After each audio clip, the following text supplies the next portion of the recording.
Hi friends, இந்த வீடியோவில் வல்லினம் மிகும் இடம் மிகா இடங்கள் அதை பற்றி தான் பார்க்க போகிறோம். எந்தெந்த இடத்துல வல்லினம் மிகும், எங்கெல்லாம் வல்லினம் மிகாது அப்படின்ற மாதிரி 8th ஸ்டாண்டர்ட் புக்கில் பேஜ் நம்பர் 163ல நமக்கு புக் பேக்கில் இதை கொடுத்துருப்பாங்க. ஸோ வாங்க இதை நம்ம பார்க்கலாம். 8th ஸ்டாண்டர்ட் புக்கில் நமக்கு இதை பற்றி ஒரு லெசனே இருக்குது. ஸோ நான் இதை உங்களுக்கு சொல்கிறேன். இங்கே நான் ஆன்சர் கொடுத்துருக்கேன். இது எப்படி வந்துச்சு, எங்கே வல்லினம் மிகும், எங்கே வல்லினம் மிகாது அப்படிங்கிறத உங்களுக்கு நான் கிளியராக எக்ஸ்பிளைன் பண்ணுறேன். ஸோ இப்போ இந்த வீடியோக்குள்ளார நம்ம போகலாம். ஃபஸ்ட்டு பாருங்கள், சுட்டுத்திரிபு. சுட்டுத்திரிபுக்கு பின் வல்லினம் அப்படிங்கிறது மிகும். ஸோ இது பாருங்க, இங்கே கொடுத்துருக்காங்க பாருங்க, வல்லினம் மிகும் இடங்கள். அந்த இந்த என்னும் சுட்டுத்திரிபுகளை எடுத்து வல்லினம் மிகும். அப்போ சுட்டுத்திரிபு அப்படின்னா அந்த இந்த, அதுதான் நம்ம சுட்டுத்திரிபு அப்படின்னு சொல்லுவோம். சுட்டி சொல்றது அதுதான் சுட்டுத்திரிபு. அதன் பின் வல்லினம் மிகும். இங்க பாருங்க, அந்த பக்கம், இந்த கவிதை அப்படின்னு நம்ம ஒரு இடத்தையோ அல்லது ஏதோ ஒரு விஷயத்த நம்ம சுட்டி சொல்றோம். அதனால இது சுட்டுத்திரிபு அப்படின்னு சொல்லுவோம். அப்போ சுட்டுத்திரிபின் பின் வல்லினம் என்பது மிகும். அந்த இந்த என்னும் சொற்களின் பின் வல்லினம் மிகும். நெக்ஸ்ட் பாருங்க, திசை பெயர்கள். திசை பெயர்களின் பின் வல்லினம் மிகுமா மிகாதா அப்படின்னு கேட்டாங்கன்னா வல்லினம் மிகும். ஸோ இதுக்கான ஆன்சர் பாருங்க, இங்க இருக்கு. திசை பெயர்களை அடுத்து வல்லினம் மிகும். எடுத்துக்காட்டு, கிழக்கு கடல். அப்போ கிழக்கு திசை பெயர்களுக்கு பின் வரும் வல்லினம் மிகும். அடுத்தது பாருங்க, மேற்கு சுவர். அப்போ திசை பெயர், அதன் பின் வல்லினம் மிகும். அடுத்தது பாருங்க, வடக்கு தெற்கு, தெற்கு பக்கம். அப்போ இந்த மாதிரி திசை பெயர்கள் வந்தது அப்படின்னா அதற்கு பின் வல்லினம் மிகும். அடுத்தது பாருங்க, பெயரெச்சம். பெயரச்சத்தின் பின் வல்லினம் மிகாது. அதே மாதிரி லாஸ்டா ஒண்ணு கொடுத்திருப்பாங்க, எதிர்மறை பெயரச்சத்தின் பின்னும் வல்லினம் மிகாது. சரிங்களா? ஸோ இப்போ இதுக்கான எக்ஸாம்பிள் பார்க்கலாம். நீங்கள் பெயரச்சம் அப்படிங்கிறத எக்ஸாமில் பார்த்தீங்கனாலே பெயரச்சத்தின் பின் வல்லினம் மிகுமா மிகாதா அப்படின்னு கேட்டாங்கன்னா கண்டிப்பாக பெயரச்சத்தின் பின் வல்லினம் அப்படிங்கிறது மிகாது. ஸோ இதே எக்ஸாம்பிள் கொடுத்துட்டு கேட்டாங்க அப்படின்னா அப்போ நமக்கு பெயரச்சத்தை கண்டுபிடிக்க தெரியணும். அது எப்படி அப்படிங்கிறத இப்போ நம்ம எக்ஸாம்பிள் பார்க்கலாம்.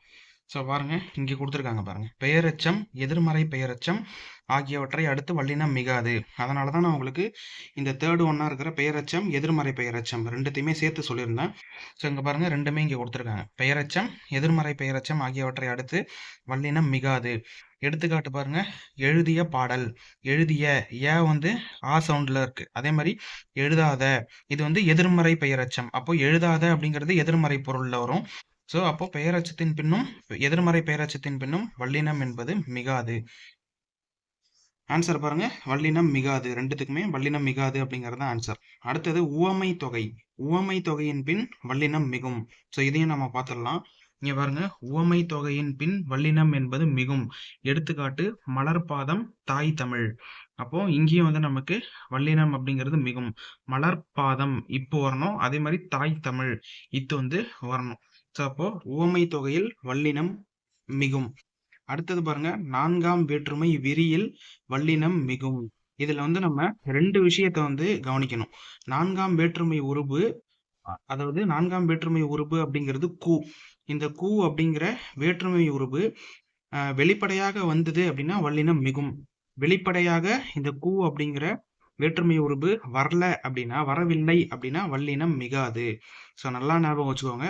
நான்காம் வேற்றுமை விரியை பொறுத்தவரை ரெண்டு விஷயம் நம்ம ஞாபகத்தில் வச்சுக்கணும். அந்த நான்காம் வேற்றுமை உருபான கூ அப்படிங்கிற உருபு மறைந்து வந்தது அப்படின்னா வல்லினம் மிகாது. வெளிப்படையாக வந்தது அப்படின்னா வல்லினம் மிகும். ஸோ அது இங்க நம்ம எக்ஸாம்பிள்ல பார்க்கலாம். இங்க பாருங்க, நான்காம் வேற்றுமை உருவாகிய கூ வெளிப்படையாக வருமிடத்தில் வல்லினம் மிகும். அப்போ வெளிப்படையா வந்தா மட்டும்தான் வல்லினம் என்பது மிகும். இங்க பாருங்க, எனக்கு தெரியும், அவனுக்கு பிடிக்கும். அப்போ கூ அப்படிங்கிறது வெளிப்படையா இங்க வந்திருக்கு. வேற்றுமை உருவு வெளிப்படையாக வந்திருக்கு. அதனால வல்லினம் என்பது மிகும். அடுத்தது பாருங்க, இரண்டாம் வேற்றுமை தொகை. இரண்டாம் வேற்றுமை தொகையிலையும் அதே கண்டிஷன் தான். இரண்டாம் வேற்றுமை தொகை அப்படிங்கிறது ஐ. அப்போ ஐ வெளிப்படையாக வந்தது அப்படின்னா வல்லினம் மிகும். வெளிப்படையாக வரவில்லை, ஐ வெளிப்படையாக வரல அப்படின்னா வல்லினம் மிகாது. இதுக்கான எக்ஸாம்பிள் பார்க்கலாம். இங்க பாருங்க, இரண்டாம் வேற்றுமை உருவாகிய ஐ வெளிப்படையாக வருமிடத்தில் வல்லினம் மிகும். இங்க பாருங்க, தலையை காட்டு. அப்போ ஐ வெளிப்படையா வந்திருக்கு. அதே மாதிரி பாடத்தை படி, தை ஐ நமக்கு இங்கேயும் வெளிப்படையா வந்திருக்கு. இந்த மாதிரி ஐ என்னும் இரண்டாம் வேற்றுமை உருபு வெளிப்படையாக வரும் இடத்தில் வல்லினம் மிகும். அப்போ வெளிப்படையாக வரல அப்படின்னா வல்லினம் அங்கு மிகாது. அடுத்தது பாருங்க, வினைத்தொகை. வினைத்தொகையில வல்லினம் மிகாது. ஸோ இங்க பாருங்க, மேல பாருங்க. வினைத்தொகையில் வல்லினம் மிகாது. எடுத்துக்காட்டு எழுது பொருள் சுடுசோறு. இப்போ எழுது பொருள் அப்படின்னா இது 3 காலத்தையும் உணர்த்தி வரும். எழுது பொருள், எழுதுகின்ற பொருள், எழுதும் பொருள்.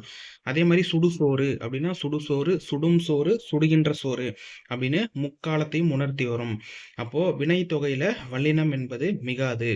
இது வந்து நமக்கு 11th ஸ்டாண்டர்ட்ல பாக்ஸ் கண்டென்ட்டாவே கொடுத்துருப்பாங்க. வினைத்தொகையில் வல்லினம் மிகாது அப்படிங்கிறது ரொம்பவே முக்கியமான ஒரு விதி. இங்க பாருங்க, வினைத்தொகையில் வல்லினம் மிகாது. அடுத்தது பாருங்க, உருவகம். உருவகத்தில் வல்லினம் மிகும். உருவகத்துல வல்லினம் மிகும். இங்க பாருங்க, உருவகத்தில் வல்லினம் மிகும். தமிழ்த்தாய் வாய் பவளம். அதாவது உருவகம் அப்படின்னா என்னன்னா, பொருள் வந்து முதன்மையா சொல்லியிருப்பாங்க, உவமைய பின்னாடி சொல்லியிருப்பாங்க.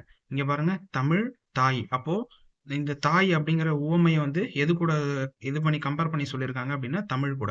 அதே மாதிரி வாய் பவளம். அப்போ பொருள் முன்பும் அதனுடைய உவமை பின்பும் இந்த மாதிரி வந்தது அப்படின்னா அதுதான் உருவகம்.